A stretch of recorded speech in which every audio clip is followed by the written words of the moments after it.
Iku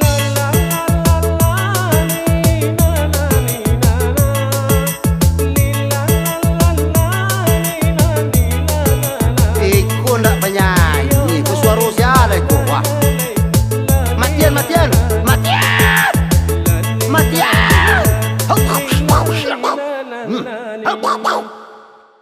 Nan ka menyanyi kuah Den nan ka menyanyi. Itu itu. La la la la la la la la la la la la.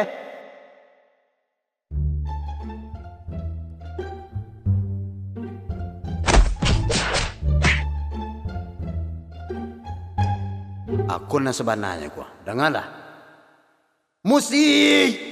Musik. Di mana musik gua? Musik doyan. Bala gua. Musik. Indah dan indah mak sandaku balon bau rawaya. Tunggu dulu.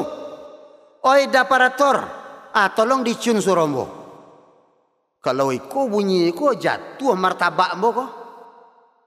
Untuk daparator ketahui ya.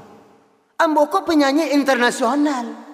Lah pernah show ke Amerika, lah pernah show ke Australia, lah pernah show ke India, New Delhi, befather bekistis, khona father bekistans. Terakhir sawambo yang paling gadang yo di Kolombo.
Mama kana kara alalalai mama kana kara alalalai mama kana kara alalalai mama kana kara alalalai mama kana kara ka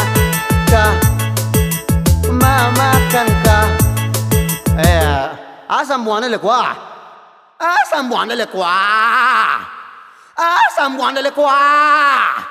galak ndak menanggang aja doh. Coba sumbangsikan pemikiran dan ampu kaki waktu ya. Itu susah jadi penyanyi ku sana. Sair kawak pikiran, mat jetun fix kontrol akan awak pikirkan. Suara awak, bening pernapasan awak, naik turun mambi angok. Banyak nan awak pikiran jadi penyanyi ku sana. Akini nan jadi PR untuk dusana di rumah. Tolong pikirin sambungan pantun karak ku kuah. Sambungan pantun karak ku kio. Kio. Ambo paile. Nah. Assalamualaikum. Balik ambo balik. Kalau lah dapet dek sana jauh bisu. Tolong telepon nomor ambo. 08767831 kali 6 dikali 3047 setengah dikurangi 3 on.